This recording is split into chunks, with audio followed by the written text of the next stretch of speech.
المقابله غنقدم لكم طريقه تحضير العجينه اللي كنصاوبوا بها الحليوات، سواء ديال اللوز ولا ديال الكاوكاو. غنحتاجو في المقادير نص كيلو ديال الطحين فورس مزيان، نص كيلو 70 غرام ديال الزبده اللي ذوبناها، معلقه ديال الفاني، شويه ديال قريصه الملحه، معلقه ديال السكر كلاصي والماء دافي باش نجمعوا العجينه. نبداو بسم الله. غنديرو طحين هنايا،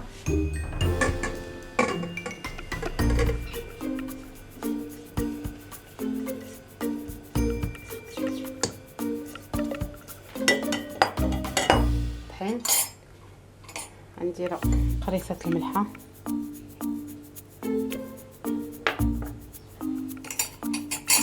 غنديرو معلقه ديال السكر كلاصي،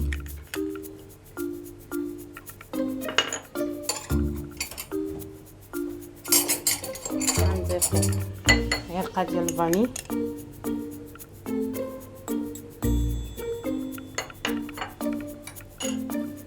وغنديرو 70 غرام ديال الزبده اللي ذوبناها، صفيوها من داك الحليب اللي كيبقى فيها باش ما يخسرش لينا العجينه.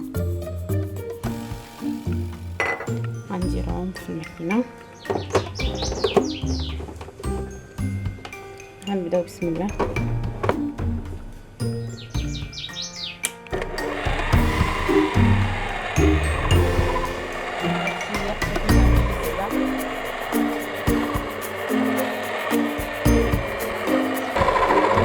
ولات الخليط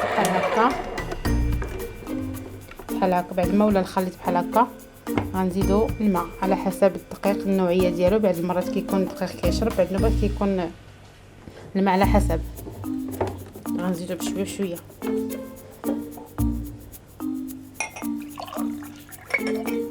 ماء دافي عبرنا بهذا الكاس. بسم الله.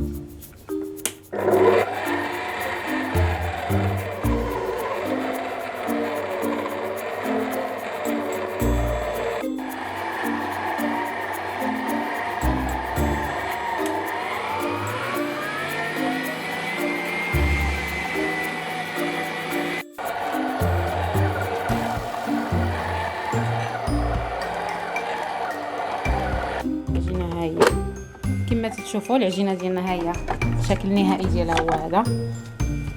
هاهي مزيانه.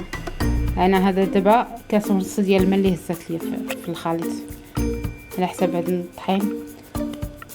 نجمعوها ونديروها في بلاستيك.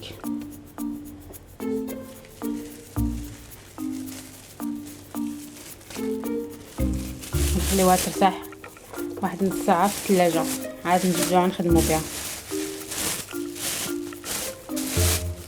ها هي نديروها في الثلاجه ترتاح واحد شويه، عاد ديك الساعه نخدموا بها. عاد حتى الثلاجه ترتاح.